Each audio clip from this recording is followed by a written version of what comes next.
Welcome to this explainer.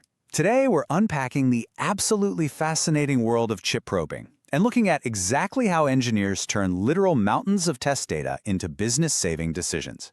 If you've ever wondered how semiconductor giants guarantee that those tiny, intricate chips powering our daily lives actually work before they're finalized, well, you are in the right place. We're going to translate all that complex manufacturing data into a clear, incredibly visual journey. So let's kick things off by asking the ultimate, multi-million-dollar question that drives the entire semiconductor testing industry.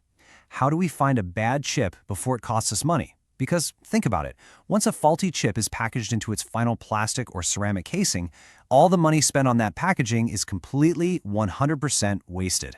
To get to the bottom of this, we're going to follow the journey of the data step by step.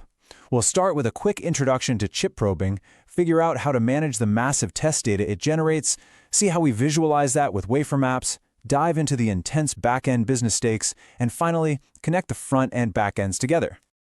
All right, first up, an introduction to chip probing. Before a wafer is ever sliced up into individual pieces, we have to start with the physical reality of the fabrication process. This crucial step happens at the very beginning of the testing phase, and the industry calls it chip probing, or CP for short. Now, the physical testing process itself is actually pretty straightforward, but it's highly precise. Imagine a logic circuit, like a simple AND gate, sitting on a tiny die. A specialized device called a probe card comes down and physically touches the metallic pads on that integrated circuit. It inputs specific voltages and currents, and then it carefully measures the output.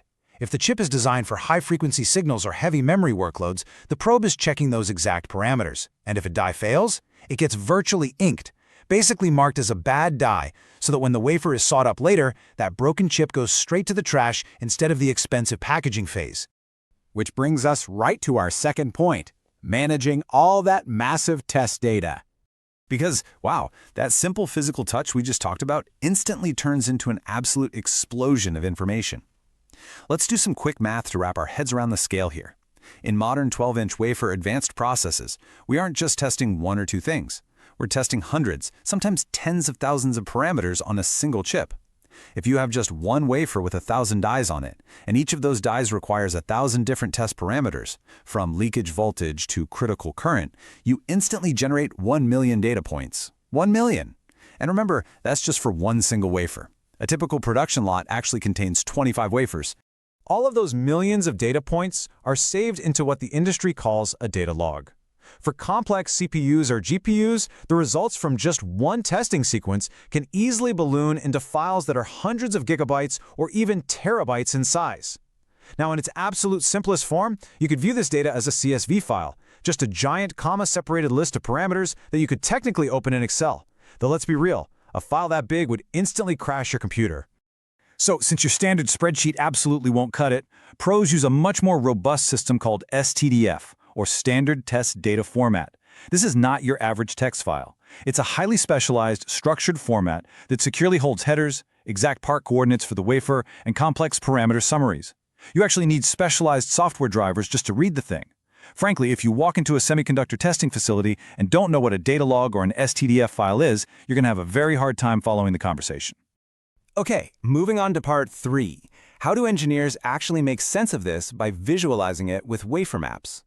Let's be honest, human beings simply cannot read a million rows of raw STDF data and magically spot a trend. It's impossible. So engineers translate it visually by assigning a bin ID to each outcome. Let's say parameter number 419 fails, well, that die gets labeled bin 419 and is colored to match. But if every single parameter passes perfectly within spec, it gets the ultimate stamp of approval, bin 1. In the semiconductor world, bin 1 gives us the green light, and it's usually literally colored green on the map, meaning that chip is good to go. To really see what's going on, engineers rely on 4 main types of wafer maps to spot physical patterns. First up, the standard bin map, which just shows your basic grid of pass or fail squares. Next is the composite map. This one is cool. It stacks all 25 wafers from a lot right on top of each other. If all the chips are good, the map is mostly blank. But if a specific coordinate keeps failing across multiple wafers, that spot gets darker and darker, revealing a physical issue, like maybe a scratched outer ring. Then, to take the analysis even further, we have contour maps and overlay maps. Actually, think of the contour map almost like a weather radar. Instead of just a simple pass or fail, it uses statistical interpolation to map out the actual values of a specific parameter. By using red to blue color gradients, it helps engineers easily spot invisible storms of high leakage voltage or current grouping in specific areas. The overlay map, on the other hand, is all about tracing faults back to the testing equipment itself. If you see a pattern of errors that perfectly matches the physical footprint of the probe card, well, the problem isn't the chip. It's highly likely you just have a worn-out probe needle that needs replacing. Now for the really juicy stuff. Part 4, the back-end business stakes. Now that we've got a grip on the data and how it's visualized, why is this information so fiercely guarded and debated in the real world? Well, there is massive financial tension here. Front-end factories spend months meticulously building these wafers using incredibly expensive processes. But the back-end factories, they operate on super tight gross margins. Their absolute biggest fear is something called mis-slaughtering, which is accidentally failing and throwing away a perfectly good chip, all because of a testing error on their end. Let's break down the math that literally keeps plant managers awake at night. Imagine the front-end factory expects a 95% yield on a wafer, but the back-end facility tests it and only measures an 85% yield. That unexpected 10% drop? That means 100 dies per wafer are failing. At $50 a die, that's $5,000 lost on just one single wafer. Multiply that by a standard 25-wafer lot, and suddenly you have a massive financial dispute on your hands. The front end yells, "You tested it wrong," and the back end fires right back, "No way, you built a bad batch." See, back-end factories pay for testing by the touchdown, the literal physical act of the probe hitting the wafer. So repeating tests eats their thin margins alive. But their very first line of defense against a bad yield is to just retest the wafer. If it's still failing, they move it over to a verified, perfectly calibrated benchmark called a golden machine. If the golden machine shows that 95% yield they originally expected, the back-end factory knows their standard machine was mis-slaughtering good chips. They have to immediately shut that machine down, swap out the probe card, and do emergency maintenance before they bleed any more money. Finally, let's wrap things up with part 5, connecting the front and back ends. So, what's the ultimate goal here? How does this intense back-end struggle actually build a continuous loop of quality control? Well, it's not just about sorting the good chips from the bad. It's about die levels traceability. By taking all those visual wafer maps and heavy STDF files from the back end, engineers can overlay that data directly onto the front end's early defect maps to permanently fix the root causes of these issues. But it leaves us with a pretty fascinating thought to end on.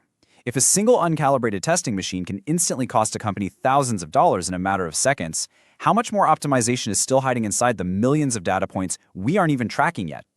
Thanks so much for joining this explainer, and we will catch you next time.